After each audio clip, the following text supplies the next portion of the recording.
Je suis parti moi-même en Tunisie à 22 ans avec un sujet de thèse qui portait sur la littérature tunisienne, essentiellement de langue française. Et je me suis vite aperçu que cette littérature tunisienne, c'était essentiellement Albert Memmi, mais qu'il y avait autre chose, une autre dimension que la dimension tunisienne.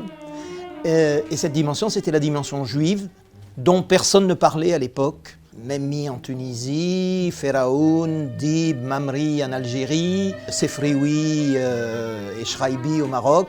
Et puis on n'allait pas plus loin que cela. Et moi je me suis rendu compte qu'il y avait une dimension qui était très importante dans son œuvre, supplémentaire, et qu'elle influençait la poétique du texte également, et que cette dimension, c'était la dimension juive.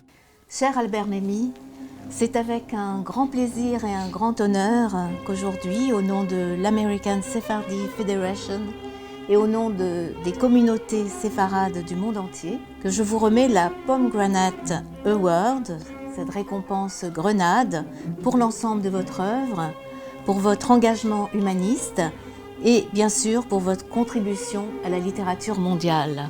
Je vous remercie d'être venu, d'abord.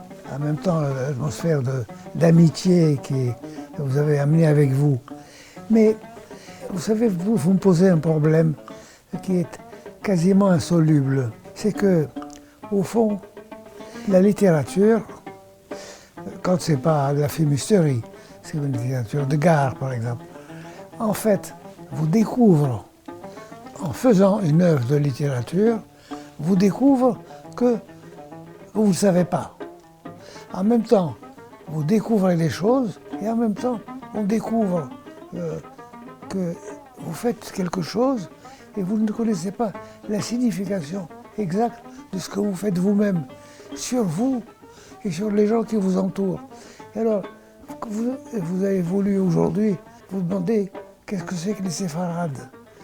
Au fond, je suis content que vous ayez... Et même, je ne sais pas. Je ne sais pas. Qu'est-ce que c'est qu'un juif, hein, Quand j'étais en Tunisie, j'étais encore jeune professeur et j'enseignais au lycée de Tunis. Et pour nous, un juif, c'était des Polonais. C'est pas des Arabes. Naturellement, ils n'étaient pas des Arabes. D'ailleurs, qu'est-ce que c'est qu'un Arabe?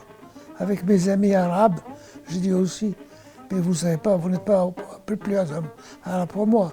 Vous êtes des Kabyles, des Turcs, des Afghans, je sais pas. Qu'est-ce que c'est un Arabe? On ne sait pas. Mais il est admis que les Tunisiens, c'est des Arabes. Et la Tunisie, c'est l'Arabie. Eh bien, c'était... Qui étions-nous exactement? Il y avait toute une partie qui était arrivée d'Espagne, des Juifs, connaissaient peut-être, davantage le Talmud que les gens de Pologne. Mais parce que c'était ça leur culture. De temps en temps, il y avait, quand ils ont commencé à souffrir eux-mêmes à cause du nazisme, à ce moment ils se sont dit, mais qu'est-ce que c'est que ces gens? Pourquoi ils sont des ennuis? Et nous, les séfarades, on a toujours des ennuis. On n'a jamais vécu en paix. Maintenant, c'est des tas de notions intellectuelles et de la culture mondiale qui m'assaillent. Par exemple, qu'est-ce que ça veut dire, ça? L'identité. Bon, certains de mes amis, même séfarades, nous avons une identité séfarade. Alors je dis, identité de quoi? Qu'est-ce que vous mettez dans cette identité? Ils croient qu'ils ont fait une identité culturelle, une identité, et c'est ça la communauté juive. Alors, qu'est-ce que vous voulez que je vous dise?